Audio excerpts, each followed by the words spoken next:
Hashtag I was. Ce nouvel hashtag est sorti il y a très peu, en réalité en début du mois de juin 2020 aux États-Unis, et ça commence, et c'est tant mieux, à prendre une ampleur internationale. Qu'est-ce que ce hashtag? C'est un hashtag pour dénoncer les violences sexuelles.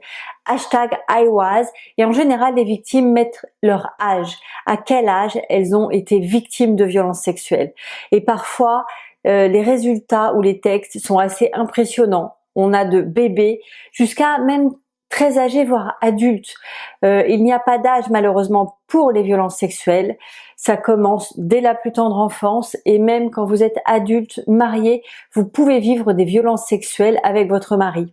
Ce hashtag, il est impressionnant dans le sens où, bien évidemment, on sait qu'en France, il y a de nombreuses victimes, et dans le monde également, victimes de violences sexuelles, hommes et femmes.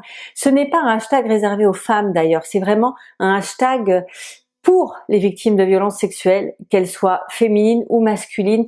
Il ne faut pas croire que les violences sexuelles sont quelque chose pour les femmes, contre les femmes. Non, des enfants, hommes, sont aussi victimes de ces violences. Et donc ce hashtag, il est là pour ça, pour dénoncer, pour montrer, pour revendiquer aussi, et pour montrer au monde que beaucoup d'enfants, beaucoup d'adolescents, beaucoup de personnes sont victimes de ces violences.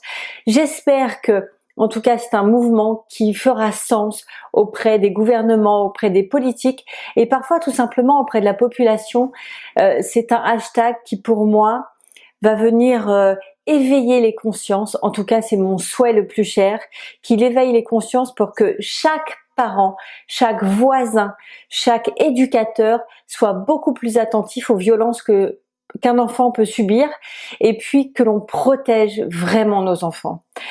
L'idée, c'est aussi que moins d'adultes viennent agresser ces enfants, moins d'adultes viennent agresser toutes ces personnes, puisque les violences sexuelles sont une agression physique, psychologique et sexuelle en réalité.